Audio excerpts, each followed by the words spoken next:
안녕하십니까 직투장투 구독자 여러분들. 이번 영상은 제가 왜 신한지주를 매수하게 되었는지에 대한 영상입니다.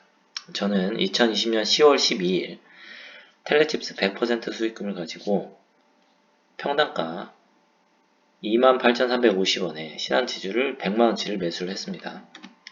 신한지주는 2020년 10월 16일 기준으로 시가총액이 13조 3천억원으로 코스피에 상장한 기업입니다. 추정펄은 4.4배이고 PBR은 0.34배입니다. 배당 수익률은 한 6.6% 수준입니다. 이 왼쪽에 있는 그래프는 신한지주의 10년짜리 주가 그래프인데요.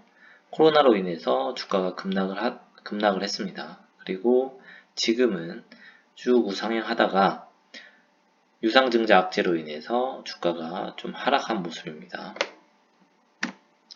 신한지주의 최대 주주는 국민연금공단으로 지분율 9.8%입니다.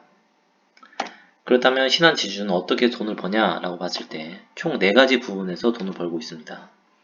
먼저는 은행 부분, 그 다음에 신용카드, 증권, 생명보험에서 돈을 벌고 있는데 약 60%에 달하는 영업이익이 은행 부분에서 나옵니다.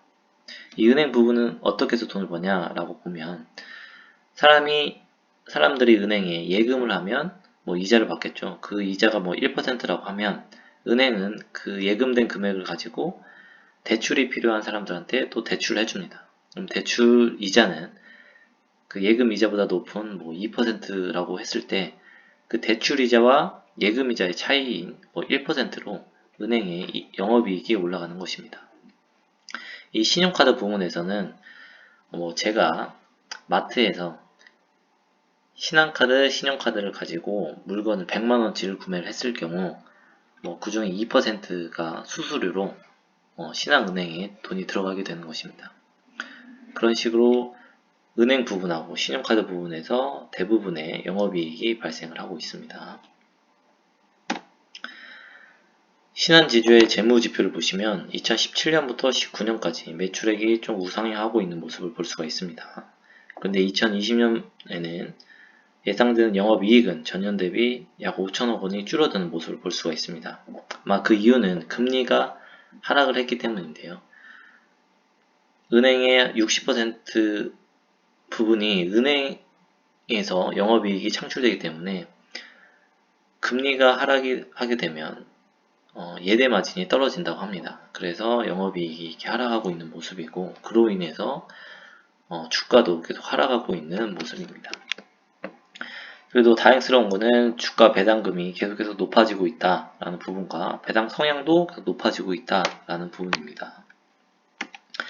그렇다면 저는 왜 이 신한지주를 매수하게 되었는지 살펴보면 제가 시뮬레이션 해본 결과 11년이면 현재 기준 배당률을 가지고 저의 투자 원금을 회수할 수 있다라는 부분입니다.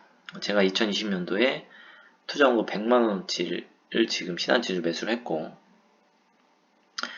거기에서 이제 연말에 배당률 6%를 제가 받게 되면 이 투자금이 106만원이 됩니다. 그럼 이 6만원을 가지고 저는 다시 신한지주를 매수를 할 것입니다. 그러면 신한지주의 2021년도 신한지주 투자 원금은 106만원이 되고 이 106만원에 대한 배당률은 6%라고 가정을 했을 때 저는 배당률 받는 게 63,600원이 되고 저는 그 63,600원을 가지고 신한지주를 다시 매입을 합니다. 이런 식으로 11년 동안 했을 때 2031년도에 투자금은 200만원이 됩니다. 즉 저희 투자 원금이 100만원의 2배가 되는 것입니다. 두 번째 제 매수 포인트는 되게 매력적인 주가다라고 저는 판단을 했습니다. 지금 현재 기준이 펄이 4.4배이고 PBR이 0.34배 되게 저는 저평가되어 있다라고 생각을 했고 지금 주가는 금리 하락으로 주가가 낮아졌다고는 하지만 어차피 경제는 순환하는 것이고 풀린 돈은 다시 회수하기 위해서는 금리를 올릴 것입니다. 그렇게 되면 언젠가는 신한지주도 다시 한번 우상향하는 주가가 나오지 않을까라고 저는 생각을 했습니다. 그렇다면 리스크는 먼저 금리 인하로 인한 예대 마진의 하락입니다. 지금 대부분의 영업이익 약 60%가 은행 부분에서 창출이 되고 있다 보니 금리 인하로 인한 예대 마진 하락은 은행의 그 영업이익의 하락을 의미할 수 있습니다. 그 다음에 두 번째는 지금 2020년 9월달에 유상증자로 인해서 지금 시장의 신뢰를 잃었습니다. 따라서 지금 타 은행 대비 주가의 하락폭이 되게 큰데요. 그것이 두 번째 리스크라고 볼 수 있겠습니다. 그 다음에 세 번째 리스크로는 되게 지금 떠오르는 경쟁사로 카카오와 네이버가 금융업에 진출을 했기 때문인데요. 저도 카카오뱅크를 사용하고 있습니다. 사용하 보니 되게 편리합니다. 지금 카카오 친구들한테 돈 보내는 것도 되게 편리하고, 따라서 요즘 젊은 사람들은 대부분의 카카오뱅크를 많이들 사용을 할 텐데, 이러한 부분들이 신한지주한테는 악재로 다가오지 않을까라고 저는 생각을 했습니다. 그럼에도 제가 매수를 결심하게 된 이유는 일단 뭐 KB금융이나 뭐 하나금융지주랑 비교를 해봤을 때 타 은행 대비 주가 상승폭이 굉장히 낮다라는 부분입니다. 지금 금융주들이 다시 한번 바닥에서 상승하려고 하는 모습인데 거기에 비해서 주가 폭이 낮다라는 부분이고, 이번에 유상증자를 통해서 신한 지주의 주가가 폭락을 했고, 그로 인해서 신한지주의 경영진들 또한 경각심을 가지고 어떻게 하면 주가를 회복시킬 수 있을지에 대해서 고민을 하고 있습니다.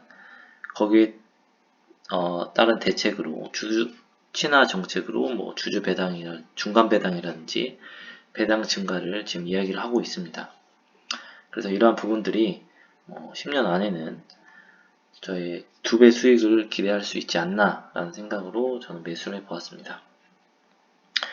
일단 신한지주 같은 경우에는 매년 들어오는 배당금을 가지고 신한지주를 재매수를 할 것입니다.